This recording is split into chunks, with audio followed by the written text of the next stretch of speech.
phone कह के भैया के बोला दे रे महाई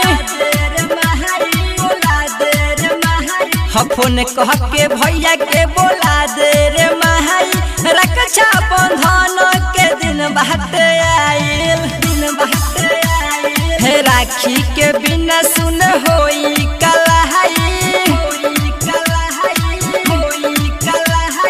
राखी के बिना सुन होई कलाई फोन कह के भैया के बोला दे रे माई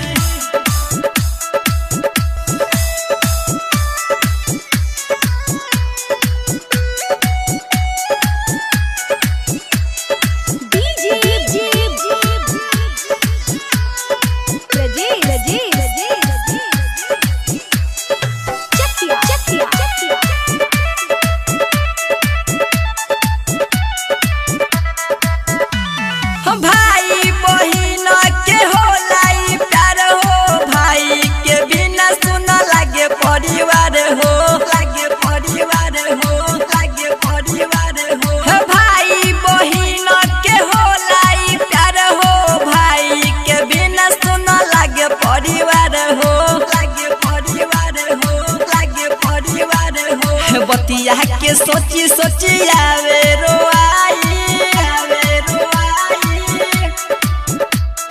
बतिया के सोची सोची आवे रोआई फोन कह के भैया के बोला दे रे माई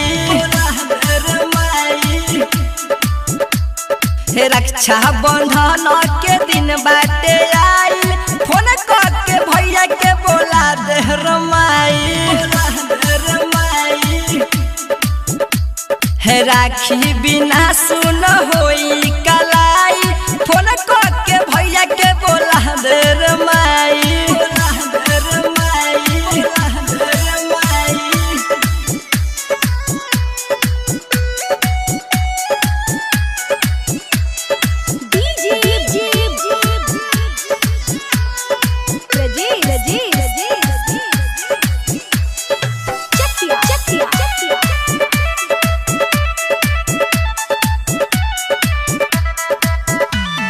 सबके बहिनिया बांधत होई राखी देखी देखी उनकर फाटत होई छाती सबके बहिनिया बांधत होई राखी देखी देखी उनकर फाटत होई छाती भैया उमेश के बोला दे रे महाई भैया सतीश के बोला दे रे माई राखी के बिना उनकर सुन होई कलाई रक्षा बंधन के दिन बाटे आई फोन कह के भैया के बोला दे रे माई राखी बिना सुन होई